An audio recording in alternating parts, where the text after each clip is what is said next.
দরজা খুলে এই যে দরজা খোলার পর এই যে ঢুকবে, ঠিক আছে? বাম পায়ে পেপে দেবে, তারপরে এই যে এইভাবে বসার পর এই ডান পায়ে উঠাবো, উঠানোর পর আস্তে সুন্দর হয়ে যায়। এই যে এইখানে না, এটা দিলে তো দরজা খুলে, তাই না? এটা ধরে এই যে আস্তে দরজাটা সুন্দরভাবে লাগাবে।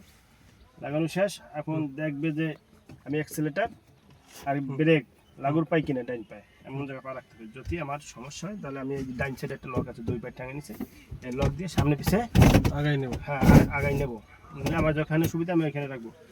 পাশাপাশি আমার এই সিটটা যদি বেশি পিছের দিকে এলে যায় বা সামনের দিক বেশি আগে নিয়ে থাকে, এই একটা সিট আছে এখানে, তাহলে আমি লক দিয়ে আমি আমার মন মতো করে নেব। পরে ক্লিয়ার।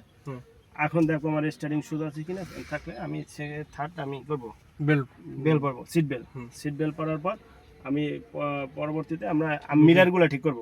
গাড়ির যে মিরারগুলো আমার গাড়ির কন্ট্রোল আছে কিনা, এইটাই সেটা বডিটা আমি পুরো ফোকাস করতে পারি কিনা, ওই মিরার দিয়ে পুরো ফোকাস, এইটা দিয়ে ডাইন দিয়ে আমি পিছনে একটা গাড়ি থাকলে যাতে আমি খেয়াল করতে পারি। কথা ক্লিয়ার?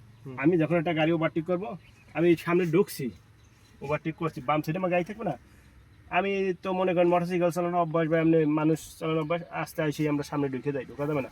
এই লুকিং গ্লাসটা খেয়াল করতে হবে, গাড়িটা আমার পিছিয়ে কতটা পিছিয়ে আছে, আমি ধরো ওভারটেক করছি কতটা পিছিয়ে আছে।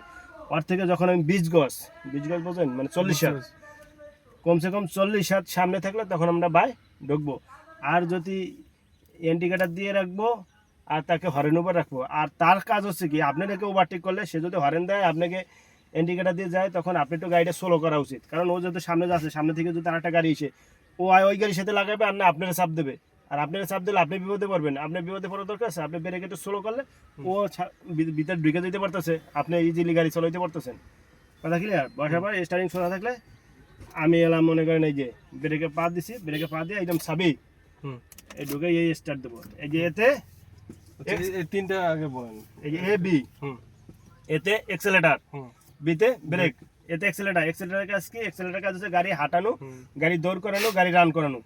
যে যত জোরে এক্সেলেটার দেবে তার গাড়ি তত জোরে দৌড়াবে। এখানে সাদা কালা, ধনী গরিব, যুবক যুবতী, যার শক্তি কম আছে বা দুর্বল সবল দেখবে না, গাড়ি চিনবে না। এখানে যে যত জোরে এক্সেলেটার দেবে তার গাড়ি তত জোরে দৌড়াবে। তবে নিয়ম আছে, যে যতটুকু কন্ট্রোল করতে পারবে সে ততটুকু জোরে গাড়ি চালাবে বা ততটুকু তার নিয়ন্ত্রণে গাড়ি চালাবে। এখন এখানে গাড়ি জোরে চালান যায়, কিন্তু রোড আপনার কি চাচ্ছে, রাস্তা আছে কিভাবে? আমাদের যেরকম এই রাজোর রাস্তা, এই রাস্তায় যদি আমরা 40-50 স্পিডে গাড়ি চালাই, আমাদের এখানে 40-এর উপরে গাড়ি চালানো ঠিক না। আর 50-60-এ চালানো যাবে আমাদের পশ্চিম পাড় থেকে, যে গাড়িটা রোডটা গোপালগঞ্জ গেছে, আর গোপালগঞ্জের রোডটা চালাইতে হবে 70 থেকে 80 স্পিডে। বাংলাদেশে কোনো রাস্তা 80 উপরে স্পিড চালানো কি আছে, নিয়ম আছে?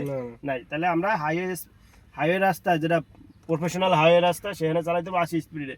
তাহলে এখন আমরা যদি ছোটো রাস্তা ব্যবহার করি, তখন যদি জোরে চালাইতে কাজ হবে, তখন আর একটা গাড়ি যদি ছোটো একটা গাড়ি দ্রুত চলে আসে, তখন আমরা নিয়ন্ত্রণ করতে পারবো না, নিয়ন্ত্রণ হারাই ফেলাবো। আর একজন ড্রাইভার নিয়ন্ত্রণের বাহিরে কখনো গাড়ি চালায় না। একটা ড্রাইভারের সর্বোচ্চ ধৈর্যশীল হইতে হবে, ধৈর্য নিয়ে গাড়ি চালাইতে হবে, এবং যে গাড়ি চালাচ্ছে সে সুস্থ মস্তিষ্ক সম্পূর্ণ লোক ছাড়া গাড়ি স্টার্টিংয়ে বসবে না। আপনি যদি এই যে মনে করেন এই দূরপাল্লা আমাদের স্টার লাইন বড় গাড়িগুলো দেখেন, এখানে যদি মনে করেন একদম পাগলে গাড়ি চালাইতেছে, আপনার গাড়িতে উঠবেন, ফিরিয়ে নিয়ে যাবে গোপাল সে টাকা যাবেন না।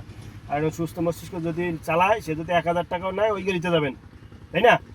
এই জন্য যে ড্রাইভার সে সুস্থ, গাড়ির ভিতরে যারা আছে এরাও অসুস্থ থাকতে পারে। দোস্তাদ এই গাড়ি ওভারটেক করছে, তাদের দ্রুত চালান, ওস্তাদ দ্রুত চালান না, আপনি নিয়ন্ত্রণের বাইরে গাড়ি চালাবেন না। কারণ এই গাড়ির জিম্মাদার আপনি, নিজের জীবনের জিম্মাদার, প্লাস প্যাসেঞ্জারের সবাই জানের জিম্মাদার কারাতে, আপনাদের হাতে নাকি?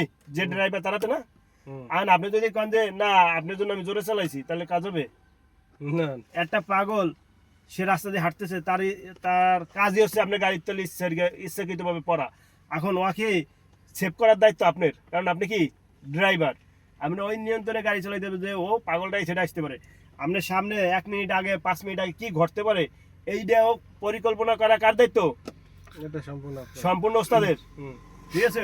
মানে ড্রাইভারে ওই সামনে 5 জন লোক দাঁড়াই রয়েছে, ওই 5 জন লোক কি যাত্রী নাকি ডাকাত দল নাকি আন্দোলনকারী, সেটা নির্ণয় করতে হবে কার? না দুষ্কৃতকারী, এটা আপনার নির্ণয় করতে হবে, তাই না? আর আপনি যদি ওখানে যে ব্রেক দেন কাজ হবে। যদি দেখেন ওখানে ডাকাত দল দাঁড়াই রয়েছে, আপনি তো এর আগে পরিকল্পনা করে অন্য রাস্তায় চলে যাবেন। আর আপনার কাছে যদি দেখা লাগে বা বোঝা লাগে, তাই তো আপনি ড্রাইভার না। কথা বোঝা গেছে?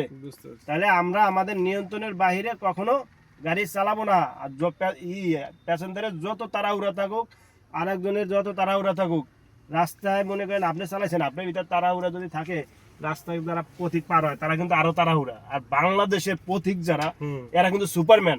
এরা সুপারম্যান এরা সুপারম্যান। ওই ঢাকা শহরে চললে বুঝবেন যে গাড়ি কত স্পিড আসছে, ওটা দেখার বিষয় না। ওরা হাত জাগাইতেছে, রাস্তা পার হইতেছে, গাড়ি আজকে দাঁড়াই যাইতেছে। ঢাকা টু চট্টগ্রাম মহাসড়কে যখন গাড়ি চালাইছি, গাড়ি 70-80 স্পিড আছে, হাত দিয়ে এই হাঁটা শুরু, মানে এদিকে তাকায় না, হাত দিয়ে হাঁটা শুরু, মানে ওদের দিক তো গাড়ি আসবে না, এক নম্বর দিয়ে গাড়ি যাচ্ছে, হাত দিচ্ছে মানে গাড়ি এদের বন্ধ, ওদের কাছে হাত দিয়ে মানে রোড আর করস। এখন একটা গাড়িতে 50-60 জন যাত্রী রয়েছে, গাড়ি 70-80 স্পিডে, তার চেয়ে ওর ব্যস্ততাটা বেশি। আবার মাথার উপরে কিন্তু আমাকে ফুটওভার ব্রিজ, তারপরেও আর ওই উপর দিয়ে যেতে হবে। এই হচ্ছে আমাদের বাংলাদেশের চিত্র। এখানে কি ড্রাইভার হইতে হয় পাকা, অরিজিনালি বাংলাদেশের ড্রাইভার হইতে হয় কি স্মার্টলি এবং ধৈর্যশীল এবং খুবই মেধা শক্তিওয়ালা, না হলে বাংলাদেশের ড্রাইভিং করা যায় না। আইন বাংলাদেশের সহজ, কি রোড কঠিন। আর বাহিরে রোড সহজ, আইন কি করা। বাহিরে মনে করেন আপনি চলে গেছেন, কিন্তু মামলা হয়ে গেছে, অটোমেটিক মামলা হয়ে গেছে। আমাদের বর্তমান প্রধানমন্ত্রী, সে তো ডিজিটাল আমেরিকা রয়েছে, সে কিন্তু বর্তমানে আমাদের দেশে কিন্তু এআই পদ্ধতি করছে। আমাদের দেশে সুশৃঙ্খলার ভিতরে আসবে, কিন্তু একটু সময় লাগবে। কালকে একটা নিউজে দেখলাম হুজুর যে এআই ক্যামেরা যদি ঠিক আছে আজকে